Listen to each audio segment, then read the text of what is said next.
congratulations on the victory. We will talk about the football, but it's important that we get your thoughts on the report that Antoine Semenyo gave to the officials alleging racist abuse. What was said over on the benches? And I know you made a point of going over to speak to Semenyo at the end of the game. Yeah. No, I think the club made a clear statement. We don't want this in football. We don't want this in a stadium to happen.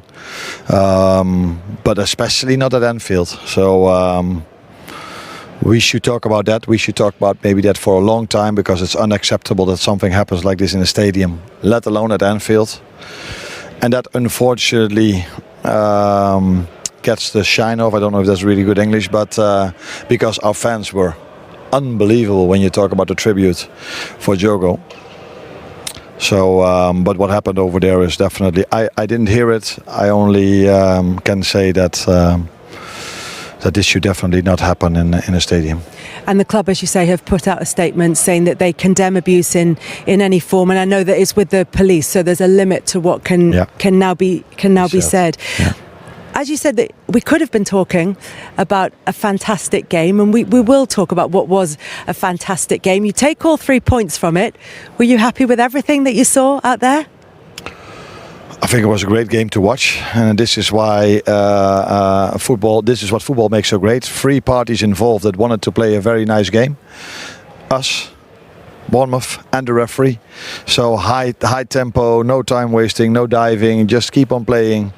This is what football makes so nice. 2-0 up, going 2-2, because they just kept on going after 2-0 down. It's a big compliment for them not to give up, but just keep on fighting. And then we did the same after we conceded the 2-2. And not only we, our fans were at that moment of time. And even before the game, when during the "You Never Walk Alone" and the tribute for Diogo, the banner they had, it all together, it should be about that. But the game of football was also impressive, in my opinion. Yeah, very impressive game of football. Were you always convinced that Liverpool were going to take 3 points from that game? No, because we played them last season here when we were 3-0 up. They just kept on going. They were in every stat, a running stat, very high last season, and you could see today again. We, by the way, as well, but you could see today again how fit this team we faced was and never gave up, because you can talk about rest defense, but I think the moment we lost the ball in both situations, the rest defense was in order. But the pace they have, the tempo they sprinted all the way, it was a 4v2 I think on this side. That's also credits to them. But like I said, they faced a team that's really fit as well and never gives up. We've lost many players during the summer, but we didn't lose our mentality. I'm really interested in that point, because I've heard you make it in almost every interview that you've given, because you're asked so often about the players who've come in, but you're always at pains to emphasise the players who've gone over the summer. Not always, because it's only the second day I have an interview, I think. Yeah, I've seen a couple. But yeah, everybody is asking me the same question. Yeah, you have a lot of new players. Yeah, reality is we've lost a lot of players as well. I think we even lost more than we got. But it's normal if you bring such a talented players in, and you've already won the league last season. That everybody's talking about that. But yeah, if you normally, when it was 2-2, I think these two know which player I was looking at that moment of time. I would have loved to bring Diogo Jota in, but now I couldn't for terrible reasons. But now the fans and the players that were still there did what he did so many times for us in the past. And I can ask you just mentioned rest defence there, and it's been a problem in the pre-season, in the Community Shield, and here today. I think what stood out for me watching your Liverpool team last season was how much control you had in games, and I very rarely saw end-to-end games. I feel like I'm seeing that today and in the Community Shield. Is that a worry for you? Because there's a lot of attacking talent on the pitch now that maybe wasn't there as much last season. Not that we bring more bodies in front of the ball maybe, but we do have players that are looking maybe for a final pass or a difficult solution in the end phase of an attack a little bit more, because they also have these passes than we had last season.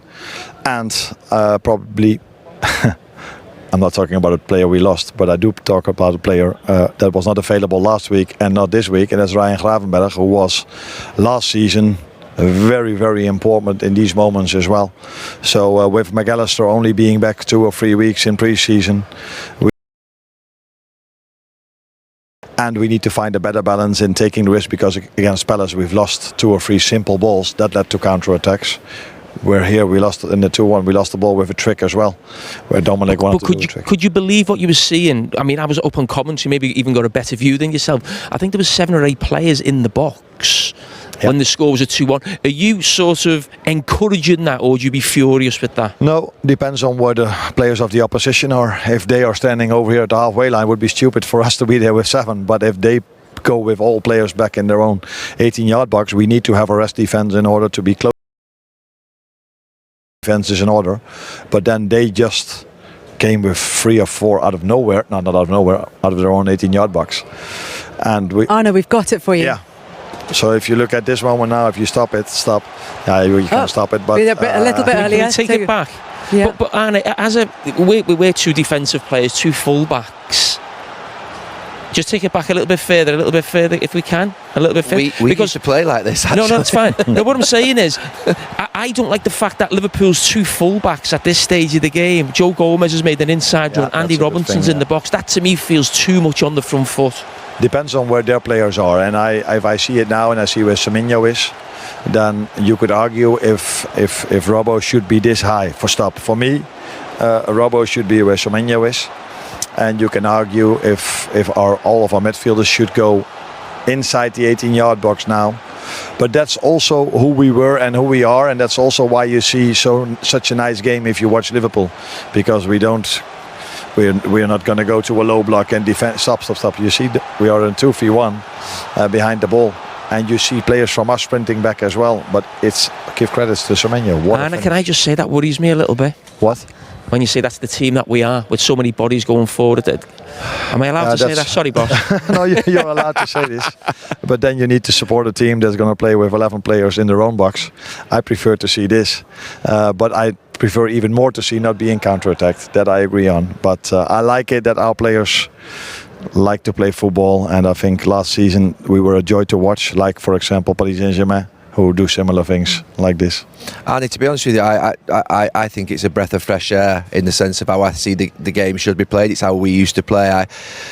I quite often last year said that football was becoming quite formulaic, where players weren't free. It felt like they were being sort of like coached like robots to say, you must pass it here, you must pass it there. So when I see that tonight, I feel like that's really exciting. Obviously, sometimes you will concede goals doing that. Is this how you're going to play for the rest of the season? Because I think that it's going to be thrilling to watch Liverpool if it is. Yeah, we will try. Although we want to do better in the transition moments, of course. But it's also then, if Mo would have had a shot on goal that went over, or a corner kick, is not a problem. So where do you lose a ball is crucial as well.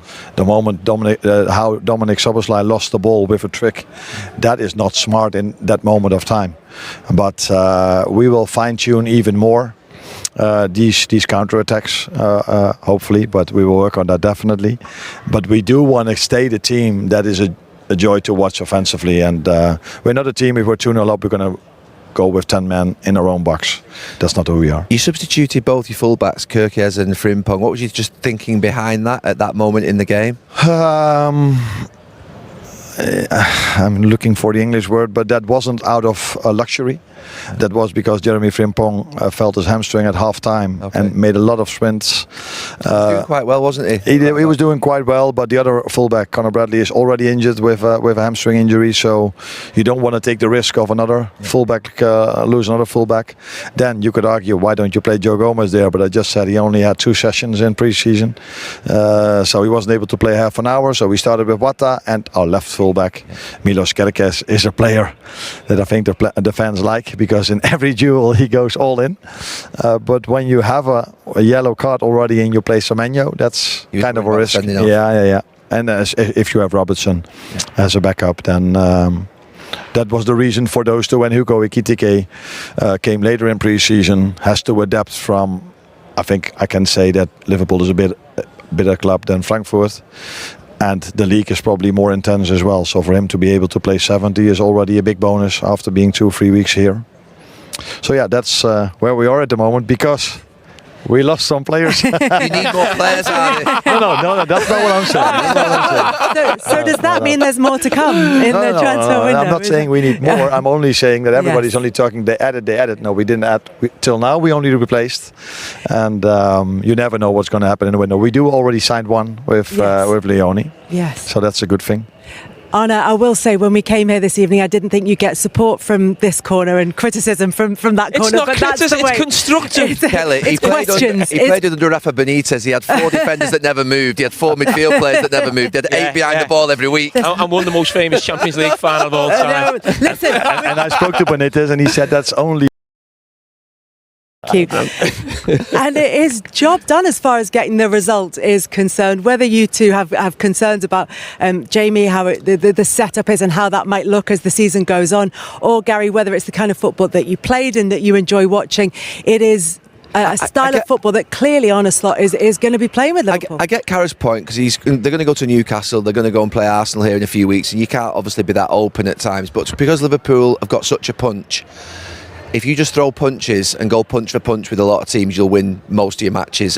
And go and risking to win games. I mean, they had 7 or 8 players in the box at 2-1. If that's 3-1, you say that's brilliant. That's what we want to see. And I was so critical at times last season of seeing teams recycle the ball where they were basically sort of didn't know how to go forward. So when I watch a team like that runs forward, that passes forward, that commits players, that's got 2 full-backs forward, that leaves 2-on-2 at the back, that to me is a thrill. That's what the Premier League is. Now, I know that ultimately when we're talking about tactical football later on in the season, we would be critical if Liverpool lost the league playing like that, but I think at this point in the season, I think you're okay to be able to do that, and I think they obviously have to sort it out in bigger games, and they've obviously got players to come back, so I don't want to be too critical of it, because I think I reminisce and think that that's how we would play. We would commit, we would risk, we would try and thrill at all times in the games and score more goals, and at 2-1 you don't sit back. Nice to meet you. Congratulations on your Premier League debut, a goal and an assist. How pleased were you with your opening performance in the Premier League? Yeah, obviously it was, I think, good performance. I could do better, but yeah, the most important tonight, I think, is the win and the mentality we showed. Obviously, we wanted to win for the people who came tonight and for Jogo. And I think that's what we did, so I'm happy for everybody. And you talk about the mentality, but also about wanting to improve on your own performances. It's only your first game in the league, but what are you thinking? In terms of what are you working on? I have so much things to do better, but I think I help the team as I can. I can do a lot of things, and I think I will get better and do even more for this team, so yeah. It's been a good start, so the fans will be looking forward to seeing something that's even better than that. You say you should be doing better, but don't be too hard on yourself. You were pretty good tonight.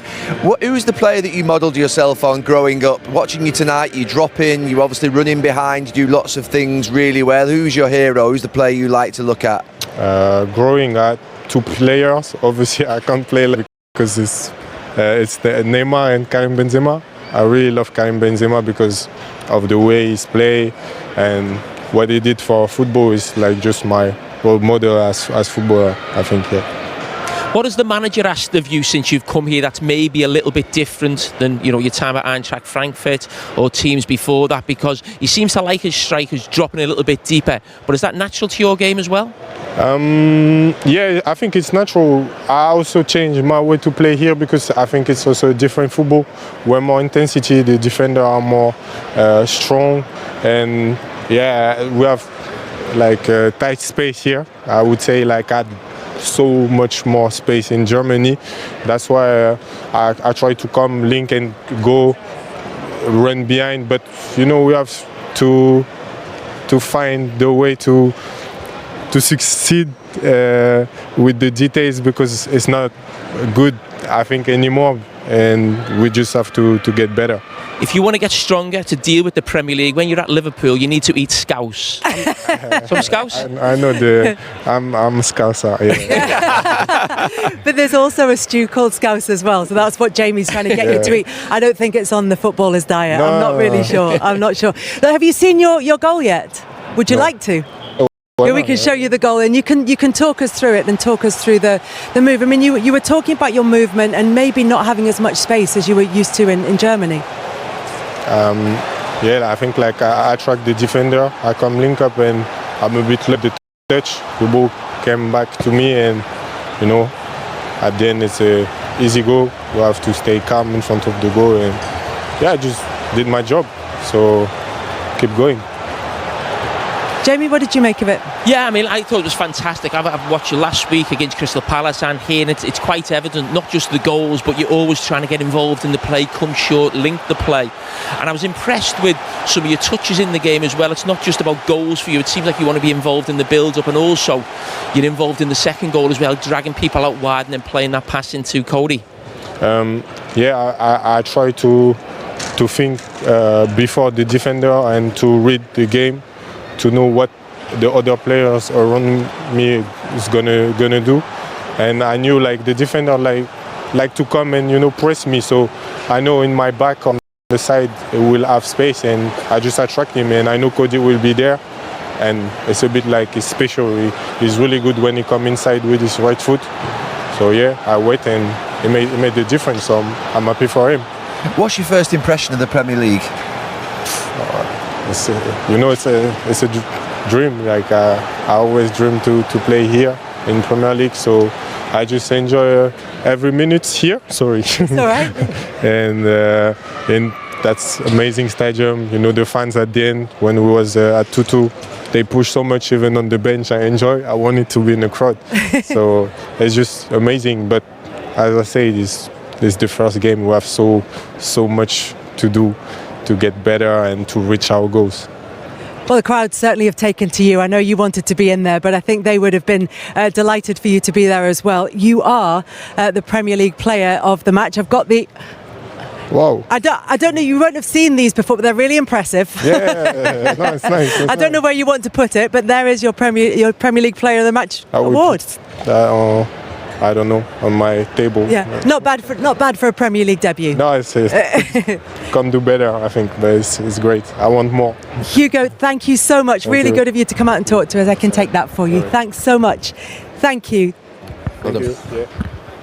Teammates as well, and also give that lad confidence. I mean, the first time I've ever been in his company, but he feels you can see he's a young lad. He's just the way he's at Anfield, one of the biggest clubs in the world, and I've actually felt a little bit sorry for him with all the talk around Isak, and that's why I've been a little bit sort of not outspoken, but it's easy to just say, oh, go and get Isak.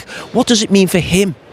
And you don't want to ask him the question and put him on the spot, but I mean, there's talk about him playing on the left, but he looks like that's his position. He's a centre forward. He likes to drop deep, he likes to get on the ball. He's probably not going to be a centre forward who's going to be backing into defenders and sort of going up against them.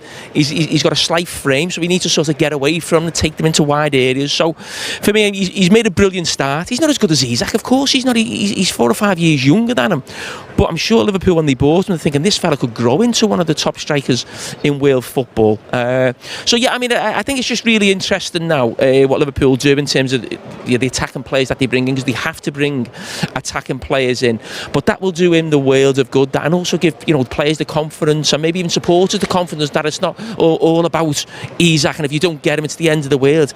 You might have someone pretty special up front already. I know you said they need to bring attacking players in, but you've been saying for a while they need to bring more defenders in at Liverpool, and certainly Liverpool's defence could be questioned for the 2 goals that brought Bournemouth back into it. But I want to focus, before we do that, on Antoine Semenyo and how good he was for both of these goals, Gary. He was outstanding, and it was down this side of Liverpool, this left. I think it's a brilliant ball into the box. Semenyo was fantastic in terms of that opposite wide player. You just see him there in the top of the picture. Konate's out of position. He gets caught in that channel. Van Dijk's just a little bit deeper, which isn't usually plays a really high line. He could have stepped up a yard or 2 more, but Semenyo's pace to get into that back post as the opposite wide player is outstanding, and he was fantastic in this game tonight. What a real threat. And Bournemouth deserved it. They did a lot of very good things. I thought when the substitution was made and Endo went, it was obviously just a big counter-attack.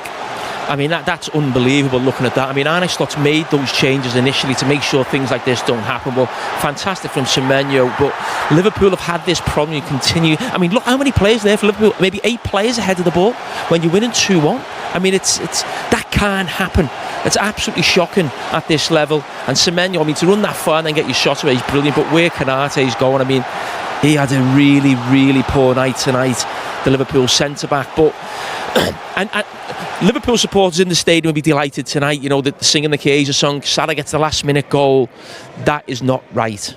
It's not. It's only one game into the season, the Community Shield. I'm telling you, I've watched enough football in my life. This idea that everyone bombs forward, you've got all the attacking players on the pitch, it's not for me. I don't like it.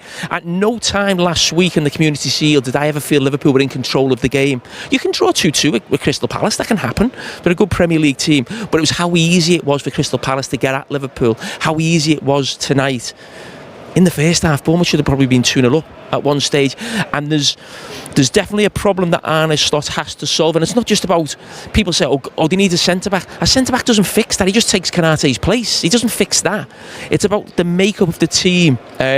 Two attacking fullbacks. A number 10 now is more interested in getting on the ball than maybe defending like Szoboszlai was last season. So I think if Liverpool continue like that, and that's sort of the Liverpool this season, I don't think Liverpool win the league. We may well come back to talk about Liverpool's. Jamie Carragher are here. Let's take a look at the third goal, because at that stage it felt like either Liverpool were heading for a draw, Bournemouth might be able to get a winner, and then Federico Chiesa stepped up with the goal. And I famously said on commentary, this is a strange decision by the manager, bringing Wirtz off. Chiesa, who hasn't really done too much in Liverpool shirt for me anyway, but that is just a magical moment for him. How many players over the years have had that moment where you get that last minute winner in front of the Kop and he's just in the right place at the right time. Initially I thought maybe the goalkeeper's a little unsighted as well, because it doesn't go in with any great pace. But when you think 4 and away, he actually catches it really well into that far corner, and then the Kop erupts with that song. You did say how many goals have we seen scored at the Kop end for Liverpool in the last minutes of games. How many times have you seen Mohamed Salah do it of games? How many times have you seen Mohamed Salah do it? As well. Yeah, and I mean, the best thing about this goal wasn't the actual finish, it was the run. This now, going from right wing to left wing in the dying minutes, where it's to close someone down, make it difficult, and then he gets his joy. I was actually thinking as he was coming inside, he has to pass. The amount of players Liverpool have got coming forward, but on that right foot, and he was desperate to score because it was the opening day of the season. And as we said, he does love scoring on the opening day of the season, and Mo Salah, Andy Cole, and he's joint 4th in the all-time Premier League goal scorers history. And, you know, potentially Harry Kane could be back to add to his numbers. Also adding to his numbers, not with them anymore, and it's incredibly sad, and obviously what we've just seen there from Mo Salah was really special. As part of all that emotion, there is, of course, the joy of winning the football match, the joy of winning the game, right at the late stages with those 2 late goals from Chiesa and from Mohamed Salah. But early on in the match, it was Hugo Ekitike on his debut with the goal, with the assist, only the second player to do that on their Liverpool debut. Reminded me of Luis Suarez, the way in which you get that little bit of a break that you deserve when you're positive and you run at people. I thought he was really good on the second goal, where he holds it up and just pops it off. So he's demonstrated that he can drop in, he can score goals, he can run past people, he can bring teammates into play. You know, he looks a real talent, and obviously we think that Isak's going to come to Liverpool in this next couple of weeks, but he's going to have real competition there. Well, the Premier League weekend is up and running with